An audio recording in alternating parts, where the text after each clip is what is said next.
শুধু এনসিডি দিয়ে আমরা 1288 কোটি টাকা লাভ করছি। এই লাভজনক একটা সোনার ডিম্পার হাঁস কেন আমাদের বিদেশি প্রতিষ্ঠানকে দিয়ে দেওয়া হচ্ছে? দেশ বিক্রির ষড়যন্ত্র বন্ধ করুন।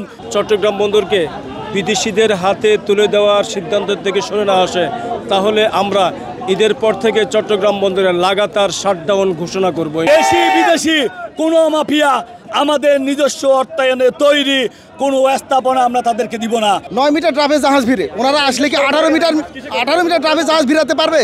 আগামীকাল থেকে বন্দরের সকল গেট আমরা বন্ধ করে দিব।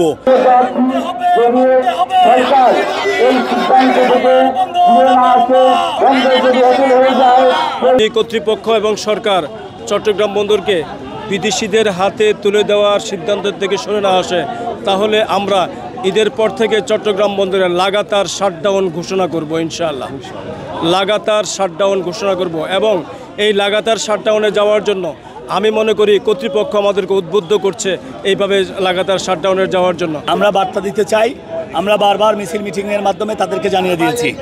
আজকেও আমরা বন্দর ভবন গেট অবরুদ্ধ করে রাখছি। পরবর্তীতে এরপরেও যদি সরকার হঠকারী যে ডিসিশন নিয়েছে বিদেশিদেরকে দিয়ে দেয়ার, সেখান থেকে যদি ফেরত না আসে, আগামীকাল থেকে বন্দরের সকল গেট আমরা বন্ধ করে দিব। এরপরেও যদি তারা ওই ডিসিশন থেকে ফেরত না আসে, আমরা অনির্দিষ্টকালের জন্য কর্মবিরতিতে যেতে বাধ্য হব।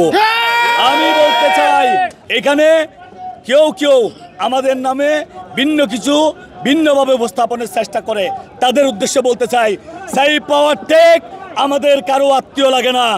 আমরা বিদেশি বিনিয়োগ যেমন আমাদের নিজস্ব স্থাপনায় চাই না, ঠিক একইভাবে আমরা সাইফ পাওয়ার টেককেও চাই না।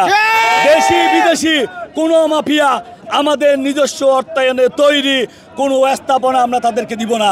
শতভাগ লাভজনক এই প্রতিষ্ঠান বরাবরের মতোই বলছি, আমরা দেশি বিদেশি কোনো মাফিয়ার হাতে দিব না। আমরা বিনিয়োগ চাই, সেটা বে টার্মিনালে, সেটা লালদিয়ার চরে।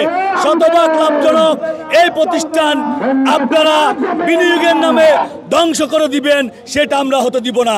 আমরা উপদেষ্টা বরাবর অনুরোধ করতে চাই, এই দেশটাকে রক্ষা করুন, দেশ বিক্রির ষড়যন্ত্র বন্ধ করুন, বিনিয়োগ আনুন, নির্দিষ্ট স্থানে নিয়ে যান, বে টার্মিনালে যান, লালদিয়ার চরে যান। আমাদের টাকায় নির্মিত শতভাগ লাভজনক এনসিটিতে কোনো বিনিয়োগ আমরা চাই না, আমরা সেই বিনিয়োগ আমাদের দরকার নেই।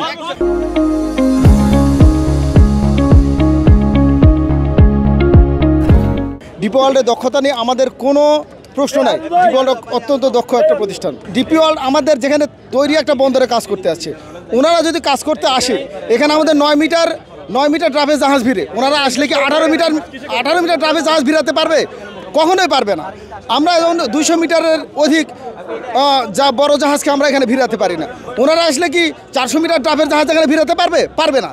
সুতরাং আমাদের যে সক্ষমতা আছে, এই সক্ষমতা দিয়ে আমরা কাজ করে প্রমাণ করেছি আমরা আমাদের সক্ষমতার চাইতে অধিক গত বছর প্রায় সক্ষমতার চাইতে 28% এনসিডিতে আমরা 28% বেশি কাজ করছি।